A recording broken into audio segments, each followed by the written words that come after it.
Desde inicios de la década del 2010, algo diferente llegó a los gimnasios de Costa Rica. Entrenamientos cortos, intensos y comunitarios que prometían cambiar no solo cuerpos, sino hábitos, amistades y competencias. Esta es la historia de cómo el CrossFit pasó de ser una novedad urbana a una escena competitiva que reúne a atletas de todo el país.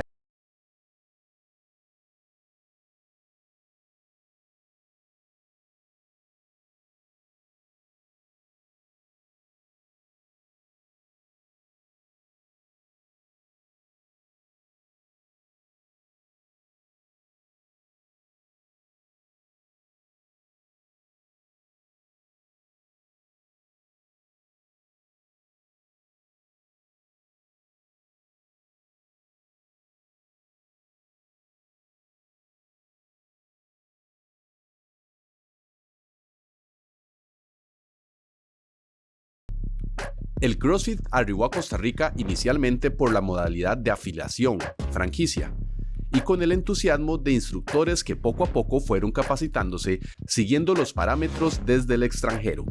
En pocos años, se consolidó el primer núcleo de boxes que impulsó la disciplina más que todo en el área metropolitana.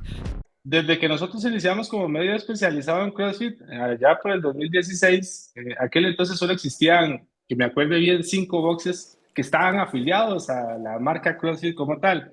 Aquí hay que diferenciar una cosa, ¿verdad? Hay muchos boxes en el país que inicialmente cuando CrossFit empezó en el país, las competencias tenían que estar afiliadas a CrossFit. No podían, por ejemplo, ser un box y no tener la marca CrossFit.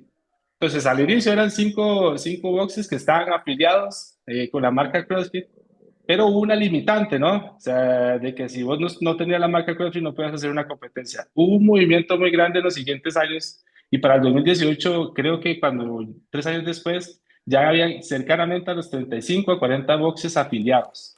Ese fue un crecimiento enorme. ¿Por qué se dio? Creo que las competencias fueron lo que dieron ese repunte importante en la historia, ¿no? ¿Qué es lo que hace una competencia de CrossFit? Básicamente le permite a una persona del común, a una persona que está haciendo ejercicio hace 1 o 2 años, realizar cosas extraordinarias. Eso es algo que es algo muy interesante. Si vos vas a un boxes, entrenás y de repente tenés las ganas de participar en una competencia y lo podés hacer. Por eso digo que una persona de CrossFit es una persona del común que puede realizar cosas extraordinarias, porque si no, es muy difícil que en otros deportes puedas hacer algo así. Por ejemplo, si vos querés ser futbolista, tenés que llegar a fuerzas básicas, entrar a un equipo de primera división, ser aceptado. Y el camino para competir a nivel profesional es muy difícil. Si vas a fisiculturismo también pasa lo mismo, si vas a porrismo pasa lo mismo. El CrossFit hace que una persona que entrena 2 años se aprende los skills correctos, aprende los movimientos correctos, puede estar en una competencia de CrossFit licenciada participando junto con otros atletas. Hace que una persona del común se le pueda llamar atleta sin que realmente sea un atleta de alto rendimiento. Una persona que tal vez tuvo problemas de sobrepeso, algún problema cardíaco, algún problema con la salud, de repente 2 años después está compitiendo a primer nivel con un 80, 90 atletas más. Entonces, eso es lo que creo que ha hecho evolucionar el CrossFit importante en el país, las competencias. De hecho, cuando yo empecé a hacer CrossFit, si no estoy equivocado, creo que habían tal vez 3 competencias de peso en el país en ese momento, que era el RX Challenge, WODFest eh, y la Copa Independencia. Me parece que eran las 3 únicas competencias que habían en el país, ¿verdad? Yo creo que todo tiene que ver con el crecimiento de todo. Según los sondeos y diferentes informaciones que he ido recabando, en el país estamos cerca de llegar a los 200 boxes que imparten la metodología, ¿verdad? No así los afiliados con CrossFit, que es un tema comercial muy diferente, ¿verdad? Pero que imparten la metodología CrossFit son casi 200 y cada vez surgen más, ¿verdad? Ha habido un auge con eso.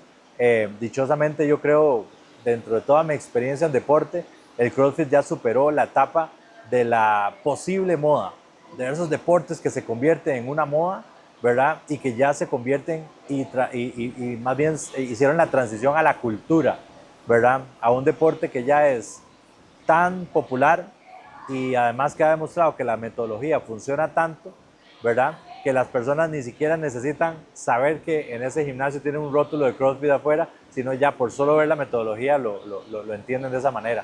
Entonces, con el crecimiento de esa cantidad de boxes, esos boxes forman sus coaches, esos coaches cada vez son más profesionales y forman mejores atletas y por ende creo que el resultado es la demanda de atletas queriendo competir cada vez más y es donde nacen cada vez más competencias, ¿verdad?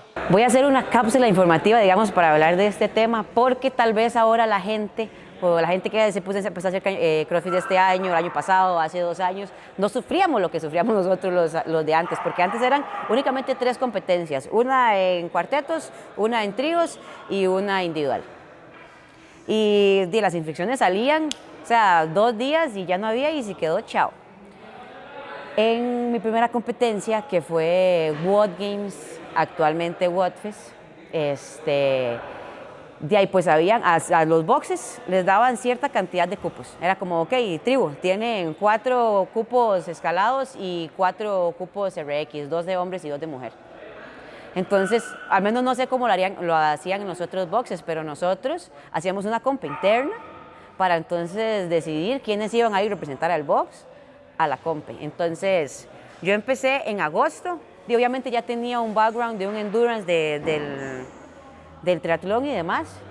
De ahí resultó que la hija de mi mamá no resultó ser tan chapa y mi primera competencia me la hice en diciembre de ese mismo año que empecé, en agosto, septiembre, octubre, noviembre, diciembre. Yo me fui a competir con 4 meses de haber hecho CrossFit.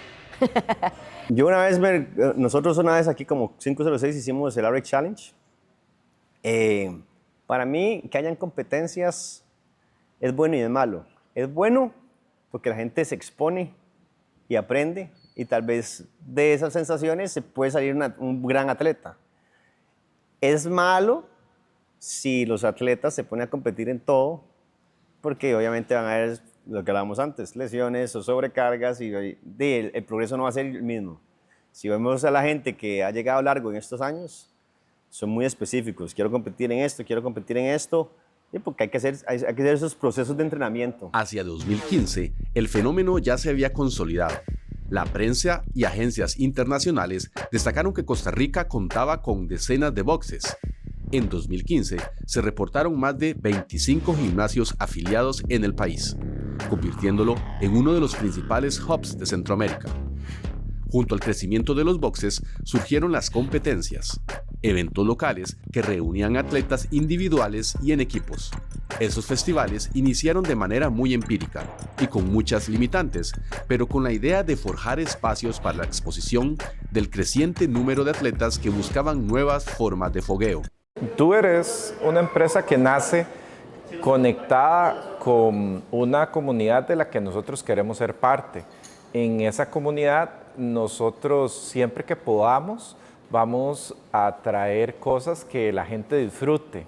En su momento fueron poner worms, entonces aunque no tenía sentido, por decirlo así, en el tema de dinero, porque no era como que una persona particular iría luego a comprar un worm, pero nosotros decidimos poner worms allá cerca, si no me equivoco, desde el 2018, en uno de los eventos más grandes de equipos que existía acá, que era RX Challenge, allá en Parque Viva.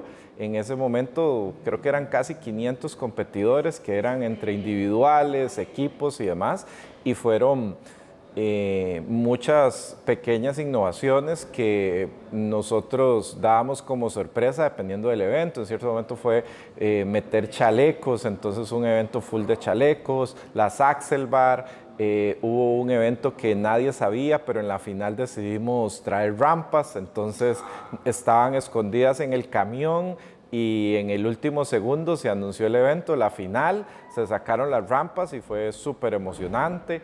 WODFEST 2018, que ha sido uno de los eventos que creo que en lo que tiene que ver con equipo, stages y todo, a pesar de que todo evento tiene sus retos, fue un evento que pusimos cerca de 22 toneladas de equipo, entre jokes, slam balls, habían en ese 4 escenarios, estaba la piscina, está otra zona donde fue los objects con las slam balls y los jokes, que fue algo también innovador.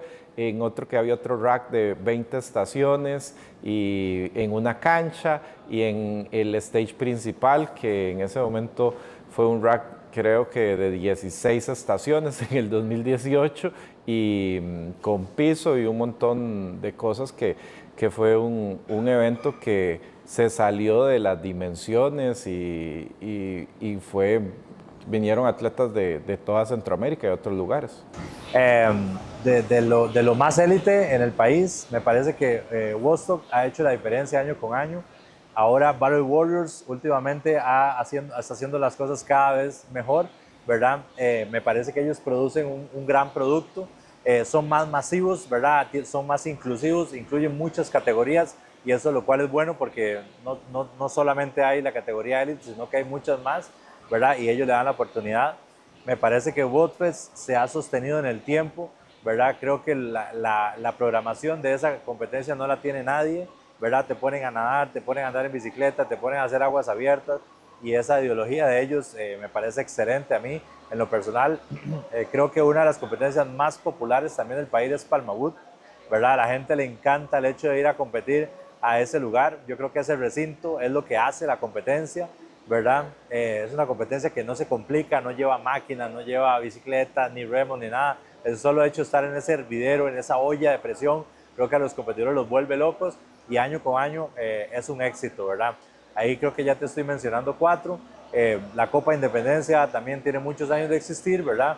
Y en lo personal creo que la experiencia de la Copa, principalmente en equipos, la experiencia de la gente poder competir en equipos de 4, es lo que también ha puesto a los competidores al lado de algo muy cultural en CrossFit, que son 2 hombres, 2 mujeres, darlo con sus gusanos, ¿verdad? Con los relevos.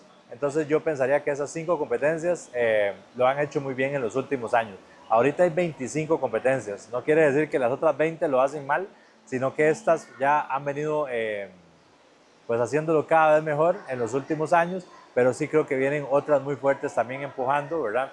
Y eso, como te digo, eso no le hace un daño a nadie, le hace un bien a todos. En una competencia creo que hay 1000 personas, 600 personas. No sé si en otras disciplinas es tan fácil llevar tanta gente a una competencia y que haya tanto público, pero eso es lo que hace CrossFit. Y creo que en el país eso es lo que ha crecido. Sí, los atletas cada vez se han mejorado y han mejorado su deporte, han mejorado sus skills, muchos salen del país, pero creo que la esencia de CrossFit está en eso, es en el apoyo de la comunidad. Porque como vos sos una persona del común, no sos un atleta reconocido de alto rendimiento, vas a competir, tus amigos, la gente del box te va a ir a ver. Y si eso lo sumamos por 300, 250 atletas que son los inscritos, ahí vamos sumando la cantidad de gente que va. De repente el país tenía 4 o 5 competencias donde había una asistencia promedio de 600 personas por día. Y esto empezó a dar o a crear una bola de nieve bastante grande donde se empezó a dar a conocer. Empezaron a crearse medios especializados porque ya era tanta la gente que hablaba de eso que eso básicamente fue como la evolución. Además de las competencias nacionales, los atletas costarricenses empezaron a participar en el circuito internacional, el CrossFit Open, la primera puerta de entrada global, y según el sistema de la época, la posibilidad de avanzar a regionales y a los CrossFit Games. La estructura competitiva global también cambió durante la última década. Los formatos de regionales, semifinales, cuartos de final, fueron reconfigurándose y eso afectó cómo la región latinoamericana se organizó. Sí, es que como en Costa Rica entró tan tarde, íbamos hasta cierto punto atrasados con los gringos especialmente, y entonces todo eso obviamente después evolucionó muy rápido porque hubo gente que se empezó a hacer muy buena muy pronto y empezaron a tener un muy buen nivel. Siempre cuento estas anécdotas. Cuando yo fui a regionales, había un evento, un workout donde había un clean de 225 libras que hoy en día no es nada, y de los 10 que estábamos en el carril, todos los subíamos en un power clean y después hacíamos un front squat. Entonces era demasiado difícil lo que estábamos haciendo. Los chest to bar, no existía el butterfly. Entonces habían como cosas como bien específicas que obviamente hace que esa competencia sea completamente diferente del 2013 a lo que se genera hoy en día. Tuve la oportunidad de ir a Chile en el 2014 Eso fue en equipos. Ahí conformamos el equipo David Porras, Eduardo Díaz, Catherine Mora, Priscila de Palma y María Laura Mesa. Y yo tuve la oportunidad de estar en ese año aquí en el gimnasio y pudimos hacer el equipo y fuimos a Chile. Fue una experiencia muy chida. 2018, mediante el Open, fue que logré mi clasificación para ir a Rio. De hecho, ese fue el primer año que nos dividieron a nosotros de los gringos, digamos, y nos mandaron con Sudamérica. Fue una experiencia hasta la fecha, creo que atesoraré por siempre el hecho de ondear la bandera, de representar a mi país, de ser una de las pioneras, de las primeras que ya lo había hecho. Bueno, Javier, Tomás, Juan Vargas, que son una escuela más abajo que la mía, ya ellos habían ido, pero en cuanto a mujeres, creo que fue como de las primeras. Marisol, en ese momento Camila y mi persona, fuimos a Brasil. Fue una experiencia chivísima, pese a que todo fue contra pronóstico, porque hubo en ese momento, había una huelga de traileros y demás, entonces todo lo que traía CrossFit para Brasil no llegó. O sea, no llegaron ni los rótulos, no. Entonces, a todos los boxes afiliados, digamos, en ese momento de Brasil, entonces se reunieron y ellos fueron los que pusieron todos los implementos para que la competencia pudiera salir a trote. Más, sin embargo, obviamente a mí me hubiera encantado ver, yo veía los regionales de todo lado y era todo chivísimo, y usted ve los videos de los regionales de Brasil y dice como, ay, madre, condenados tercermundistas, ¿verdad? Nunca van a surgir, pero, o sea, la experiencia, el hecho de estar ahí con un rack row o con un rack como fuera, o sea, yo lo atesoro demasiado en el corazón y creo que va a ser como una de mis medallitas que tengo en el CrossFit. Todavía Costa Rica no ha logrado ingresar a la élite, eso es muy importante, y sí hemos logrado ingresar a la élite con categorías Masters, categorías Teens, y ni queda hablar del CrossFit adaptado, que tiene ya 6 títulos mundiales y está próximo a conseguir más títulos mundiales en diferentes categorías, ¿verdad? Lo que ha costado más, y creo que es lo que más países también luchan por ese espacio, es ingresar a la élite. En estos momentos creo que tenemos entre 3 y 4 cartas, entre masculino y femenino, llegando hasta ese momento, tocándola, rozándola, ¿verdad? Y lo que yo siento es que esas son las personas que le están abriendo el paso a nuevas generaciones para que lo consigan en pocos años. Porque lo que a mí me agrada de que estos atletas que están llegando hasta esa élite tienen juventud. Y los que están más atrás de ellos también, que los vienen alcanzando, tienen aún más juventud. Entonces eso nos habla de que el CrossFit tal vez en unos 10 años más podríamos acostumbrarnos a tener competidores ya metidos en la élite y ojalá, ¿por qué no?, en 10 o 15 años luchando títulos mundiales en esas categorías. Actualmente el CrossFit se niega a perder popularidad. La comunidad se mantiene vigente y lucha adaptándose a los nuevos retos. Poco a poco las competencias o la competencia que quiere hacer la diferencia es la que le brinda, digámoslo así, ¿cómo puedo decirlo? Es la que le brinda espacios o seguridad al atleta y a la persona que va a ver. Es decir, muchas compes al inicio únicamente pensaban en la competencia. Es decir, voy a hacer una competencia de CrossFit, pero no pensaban en el público. No pensaban en cómo el público podía llegar a verlos, entonces por eso es que las competencias al inicio muchas eran en boxes, en gimnasios. Entonces, claro, vos tenés 200 atletas, pero no pensaste en el público que iba a ver a esos 200 atletas. Entonces, era muy incómodo para la gente pagar una entrada y no poder ver nada, ¿verdad? Estar muy apretado. Hoy en día la diferencia, y vos puedes preguntarle a atletas y organizadores, la diferencia está en la competencia que le dé condiciones al atleta, espacios abiertos donde puedan descansar, donde puedan estar tranquilos, sin estar a la par del público, y las condiciones que le das al público. Poco a poco se han ido profesionalizando en eso. Por eso es que ahora se hacen en redondeles algunos alquilan graderías para que el público, porque al fin y al cabo el público está pagando una entrada, está yendo como espectador a un evento donde paga una entrada y espera tener algún tipo de garantía en eso. Entonces, hoy en día es esa la diferencia. Están pensando no solamente en la competencia, no solamente en el atleta, sino que la competencia está pensando ya en el público y darle condiciones. Están pensando más en un show, en un espectáculo, que únicamente una competencia a ver cómo nos sale. Eso es la gran diferencia entre hacer una competencia amateur que hacer una competencia profesional. Ustedes mismos lo han vivido, ¿no? Con las coberturas que han hecho, por ejemplo, en el redondel de Palmagüey. PAMAWeb te permite pagar tu entrada, estar en un redondel donde puedes ver bien desde cualquier punto del redondel y ver el espectáculo. Los atletas tienen todo un área amplia donde pueden descansar después de hacer su workout. Se les da alimentación, se les da fisioterapia, se les dan seguros de médicos por si algo sucediese y se les dan garantías. Esa es la gran diferencia entre una competencia pro a una amateur. Hoy en día todavía existen compes más amateurs, por ejemplo, pero el atleta va, vos vas, competís, pero a la hora de descansar no tenés un lugar donde descansar. Ha sido en muchas ocasiones esfuerzos fuera de lo normal para que se llegue a ese punto donde se estrenó tal cosa que ahora siempre se pone piso, porque ahora las competencias siempre quieren forrar de piso, pero me recuerdo una de las primeras veces que decidimos hacerlo de esa manera nosotros y son cosas que luego se normalizaron. Ahora usted habla que antes las competencias eran como más improvisadas en andamios. Una de las primeras WOTFES era con andamios, creo que fue en Furati la primera. Pasar de eso a un rack que en su momento costaba, no sé, más de $30,000, fueron inversiones para la empresa para que la gente pudiera vivir en respecto a lo que era equipo, competencias de primer mundo, y que cosas que se dieron era llegar a la competencia y que todos estuvieran en la misma igualdad de condiciones porque se está estrenando el equipo.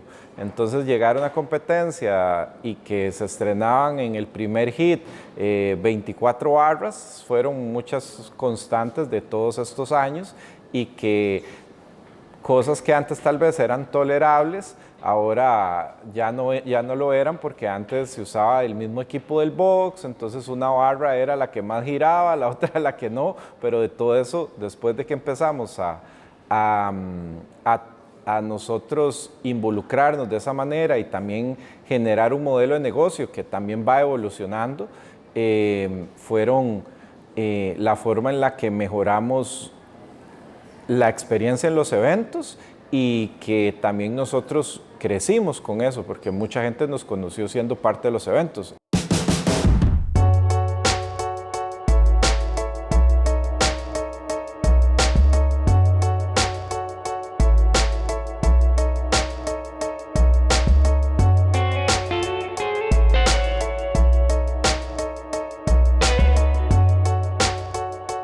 No es tan bueno un calendario tan saturado en el país, eso hay que dejarlo muy claro, ¿verdad?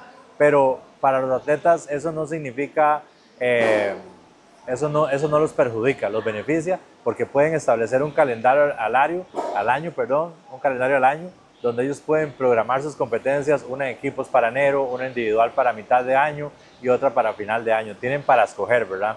Obviamente ahí tal vez los más perjudicados son las mismas competencias, que se debilitan entre ellas, ¿verdad? Pero creo que también esas son oportunidades de competencia. La competencia nos hace crecer a todos, entre ellos, y entonces son oportunidades también para que las competencias cada vez se mercadeen mejor, produzcan mejor, puedan dar un producto mejor, y así las que se van a instalar año con año y se mantengan en el tiempo son las que ofrezcan una mejor experiencia para competidores, puedan traer competidores de afuera, ¿verdad? Y básicamente la que tenga la mejor organización es la que van a buscar los competidores todos los años. La profesionalización de los atletas es algo que ha surgido hace poco, 2, 3 años, de los atletas de CrossFit, que hoy en día intentan al menos no vivir del CrossFit, pero sí meramente del fitness, porque ya aparte de ser atletas son coach, ¿verdad? Y tienen tal vez su gimnasio o tal vez dan sus clases. Pero no es el caso ya de que, por ejemplo, tenés que pagarte absolutamente todo y vos tenés un trabajo de administrador en algún lugar como sucedía antes. Por ejemplo, Pamela Gutiérrez, Frank Hurtado, Chicho Quesada, Marisol Umaña, por decirte unos así que me vienen a la mente, hoy en día son atletas que se dedican 100% al fitness. Han tenido que salir del país para tener un poco más de fogueo. Pero ellos se dedican 100% a lo que hacen, al CrossFit. No al CrossFit, el CrossFit no les genera sus ganancias 100%, pero sí les permite, gracias a sus vistas, a que ahora son reconocidos, a vivir de eso, que los patrocinen y que las marcas y los atletas internacionales, las competencias internacionales lo lleven al exterior. Entonces, Es un repunte que ha pasado, pero hace 2, 3 años. Y creo que la profesionalización ha ayudado mucho por lo mismo. Somos un país, insisto, a nivel centroamericano, potencia en el CrossFit y en las competencias fitness. Dejando el México de lado, que obviamente por todas las capacidades que tiene México es otro estilo, ¿verdad? Es otra cosa. Pero lo que los ha hecho ser profesionales es eso, son las vistas, son las redes sociales, es la comunidad nacional. Aquí somos tantos que hablamos tanto de ellos y cuando se comparte un video lo comparten tantas personas, la comunidad los apoya tanto que eso hace que las marcas los vuelvan a ver. Y una atleta como Pamela, que ya ha ganado todo en el país, por ejemplo, Pamela Gutiérrez lo ha ganado todo, ha ganado cuanta competencia ha estado, y llega un momento donde toca un techo y ya no puede avanzar. Vas a seguir ganando todo si quieres en el país. Para seguir surgiendo vas a tener que salir, que es lo que está haciendo hoy en día. Yendo a competencias internacionales, ahorita en Colombia con Fitland o en México, un Fran Hurtado, por ejemplo. Ese muchacho inició casi siendo top. Él cuando empezó ganó su primer podio y creo que desde que empezó, su apunte en un año, 2 años, ha sido impresionante. Está afuera, vive, si no me equivoco, vive en Guatemala o no sé dónde estará ahorita, Ujú, ujú, ujú. trabajando con los mejores, pero sí hoy en día los atletas sí tienen la capacidad, por lo menos, de vivir del fitness, ¿no? O sea, de ser atletas y ser coaches y crear programas o sistemas de entrenamiento que les permita generar ingresos y vivir de esto. Para mí, el método de entrenamiento como CrossFit, okay, no hay ninguno. Yo creo que CrossFit por sí ya es un hybrid athlete. Tenés que ser bueno en fuerza, tenés que ser bueno en gimnasia, tenés que tener endurance en fuerza, y son un montón de disciplinas. O sea, más híbrido que un crossfitero, para mí no existe. Eso es lo que yo creo. Ahora, con todas estas nuevas tendencias, es una cuestión, para mí, yo digo que es una cuestión más de marketing. Digamos, el famoso Hyrox. Si uno se pone a ver qué es Hyrox, sí, corremos, remamos, esquiamos, empujamos del sled, jalamos del sled, wall desplantes, farmer carry, son cosas que se hacen en CrossFit.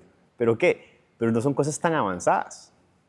Entonces, obviamente, por eso se ha hecho tanto boom, porque es algo más fácil. Digamos, si yo te digo, yo agarro una persona un ejemplo, de 15 años, y una persona de 15 años, y le digo, usted lo vamos a llevar a los games.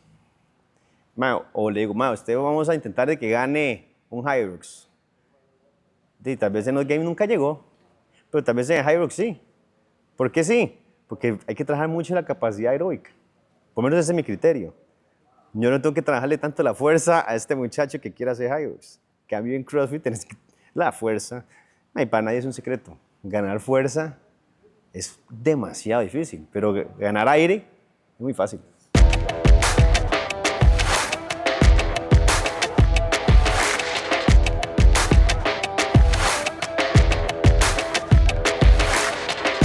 Hyrox ha venido a revolucionar, no tanto, digamos, no le pongamos competencia, sino a revolucionar los métodos de entrenamiento, que la gente no venga y tiene satanizado el CrossFit porque nos hacemos grandes, musculosos, que esa gente mueve mucho peso. En cambio, funcionales, que no, que sí que mover funcionales, que es hacer siempre lo mismo. Entonces yo creo, digamos, que todas estas modalidades, a un final, usted escoja con lo que usted se sienta más cómodo, lo que usted se acopla, con lo que se siente más... lo que lo motiva, lo que le hace ver resultados, si usted quiere bajar de peso. A un final, escoja la metodología que a usted más le convenga.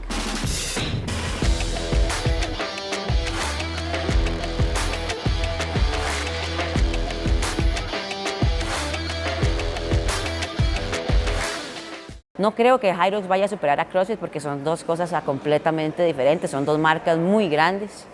Ya tuve también la experiencia de ir a hacer un Hyrox porque no me podía quedar con esa espinita. Es algo muy chiva, la verdad, muy diferente. Hay que correr bastante. ¿Dónde hizo el Hyrox? Fui a hacer Hyrox a Ciudad de México con Salomón. Como para apoyar también al viejo, como estaba metiendo aquí la experiencia del Hyrox. Y yo veía Hyrox, y igual yo estaba como, ¿qué es Hyrox? El Hyrox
Yo creo que CrossFit en Costa Rica, la evolución ha sido bastante positiva. Ese es mi criterio, bastante positiva en la parte académica. Cuando digo eso, ¿qué es? Que ya la gente está más preparada para dar clases de weightlifting, más preparada para enseñar la parte de fuerza. Entonces, al principio éramos muy novatos. Sí, yo tenía mis estudios de terapia física y ciertas cosas, pero el weightlifting era algo súper nuevo. A mí me dieron una barra y un snatch. Yo no podía hacer un snatch con 45 libras, con solo la barra. Era técnica, movilidad. Ahora la preparación es diferente. Eso ha ayudado mucho. A nivel de atletas, obviamente el profesionalismo lo ha hecho muy diferente. Hay personas que están dedicadas ya casi a esos 100%, número 2. Y número 3, ¿qué puede pasar de aquí en unos años de CrossFit? Yo creo que lo que estamos viendo ahora se puede seguir manteniendo, hasta se puede ver más. Que sí, que hay mucha competencia de muchas cosas. Sí, eso siempre va a haber. Y obviamente, eso es lo que nos toca a cada gimnasio o cada dueño de gimnasio, ver qué hace para evolucionar un poquito en la parte comunidad interna del box para que la gente siga feliz y contenta con CrossFit. Vamos bien, pero todavía falta cambiar todavía ese chip y entender que también tenemos derecho a tener una competencia sana y competitiva dentro del deporte y que esos espacios se vayan abriendo poco a poco. Yo creo que el CrossFit, por eso es que no va a morir, el CrossFit se va a mantener, porque el CrossFit, si vos te pones a verlo desde un punto de vista, es todo, ¿verdad? Una persona buena en bicicleta puede ser buena en CrossFit, una persona buena en gimnasia puede ser buena en CrossFit, una persona fuerte haciendo levantamiento puede ser buena en CrossFit, ¿verdad? Y creo que por eso también nace Hyrox, ¿verdad? Porque son las personas que tal vez no triunfaron en levantamiento olímpico, no triunfaron en gimnasia, se pusieron a hacer algo donde querían correr más y creo que al final esa disciplina más bien está juntando muchos corredores que hacen gimnasio. Entonces son comunidades ahora que son muy diferentes, ¿verdad? Pero por ahí te diría yo que el CrossFit creo que está demostrado que la metodología de la combinación de la gimnasia, la capacidad aeróbica y el levantamiento olímpico es una receta que no va a morir. Es como la receta de cualquier comida que ya está y que la gente la va a pedir por los años y por los años. Le pueden cambiar el nombre, pero y además da resultados. Las personas bajan de peso rápidamente. Una vez que hacen esto, quieren mejorar. Entonces se ponen a comer mejor, se ponen a dormir mejor y cada vez más hay mejores coaches que transmiten ese mensaje para que los atletas cada vez lo hagan de una manera más responsable, ¿verdad? Hagan más cosas, no solamente se casen, se apasionen con una sola disciplina. Y que hay tantísima gente, o sea, el mundo creo que tiene como 7.000 millones de habitantes, Costa Rica tiene 6 millones de habitantes. Y lo que hacemos cada box es querer a la gente que está en el otro box, buscarlo fácil. Busquemos a los que están en casa. Busquemos a los que están en casa, que están muy enfermos y que nosotros somos, como lo dije en la época del COVID, nosotros somos la primera línea que tenemos que sacar. Ayer me llegó una señora de 65 años, que me decía, 65, que me decía, quiero entrenar, o sea, nunca he hecho nada en mi vida. Y mi consejo fue, le dije, vea señora, los asilos de ancianos están llenos de gente que nunca hizo nada y necesitan atención. Yo tengo 53 años. Yo no quiero llegar a los 80 años estar que alguien me pase un papel higiénico. Yo quiero a los 80 años estar surfeando en cualquier parte del mundo. Eso cuando a mí me dicen, estás viejo, a mí no me importa envejecer. A mí lo que me importa es tener la suficiente energía para hacer deporte hasta el día que me muera. Y si me muero surfeando, feliz de la vida. Ahí la gente va a decir, exactamente, la gente va a decir, se fue feliz este viejo. Hoy, el CrossFit en Costa Rica no es solo un deporte, es una comunidad que crece, que se apoya y que se reta todos los días. Desde el primer box hasta las grandes competencias, cada repetición ha construido algo más grande que el esfuerzo físico. Ha forjado carácter, disciplina y orgullo nacional. Aquí, entre playas, montañas y ciudades, el CrossFit nos recuerda que no importa de dónde venimos, sino hasta dónde estamos dispuestos a llegar. Que cada WOD sea una oportunidad para superarnos, que cada atleta sea inspiración y que Costa Rica siga levantando no solo peso, sino sueños. Porque el CrossFit no se trata de ser el mejor del mundo, sino el mejor para el mundo. Y ese espíritu aquí se vive todos los días.